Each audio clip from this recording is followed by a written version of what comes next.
ভাই আমরা তো একটা সাধারণ মানুষ দর্শক, জি তাই না? জি তাই আজকে যে ভারত আর বাংলাদেশের সাথে খেলা হইলো, জি তা আপনার কি মনে হইলো যে ইন্ডিয়া কাদের সাথে খেললো?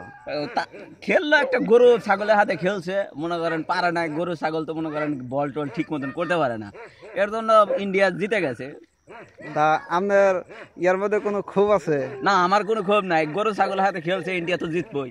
না, যেমন মনে করেন যে বিক্রি হতে পারে বা ফোনালাপ হতে পারে, রাজনীতি কোনো বিষয় হতে পারে, এরকম থাকতে কোনো পারে ধারণা ভাই, আছে? এইসব বিষয়গুলো থাকতে পারে, আমরা এত জানি না। কিন্তু আজকে যেমন খেলছে গরু ছাগলের মতন খেলছে, তারা গরু ছাগলই।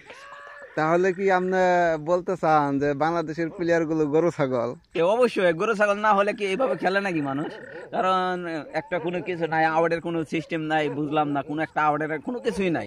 খালি বল করছে আর চার হয়, বল করে আর চার হয়, এটা কোনো কথা হলো? তাহলে যে আজকে যে খেলা হইলো, আপনার বাংলাদেশের পোস্টারের মধ্যে যে টাইগারের ছবিটা লাগাইছে, এটা কি টাইগারের ছবিটা লাগানো ঠিক হয়েছে? না, টাইগার হলো ওরা বাদ দিয়ে মনে করো যদি একটা কুত্তার ছবি লাগাইতো তাহলে মনে করো খুব ভালো হইতো। আচ্ছা, আরেকটা জিনিস দেখলাম যে ফেসবুকের মধ্যে হুম। আপনার সামনে কুকুরের ছবি, ওটার উপরে আছে হলো আপনার ইন্ডিয়ার পতাকা, আর বাংলাদেশের টাইগারের ছবি, তার উপরে আছে হলো বাংলাদেশের পতাকা। তাহলে এটা কি আপনার এই কুকুরটা সামনে দিয়ে ঠিক হয়েছে না পেছনে দিলে ঠিক হইতো? এখন আমি মনে করি উল্টে কুকুরের পিছে আইনা দিতে হবে আর টাইগারের সামনে নিয়ে দিতে হবে, আমার মন্তব্য থেকে এটাই বলতে পারি। আচ্ছা, ঠিক আছে ভাই, আপনাকে অনেক ধন্যবাদ। ঠিক আছে ভাই, আপনাকে অনেক ধন্যবাদ, আপনি আমার কথা নিয়ে ইন্টারনেটে ছাড়বেন, খুব ধন্যবাদ। ওকে।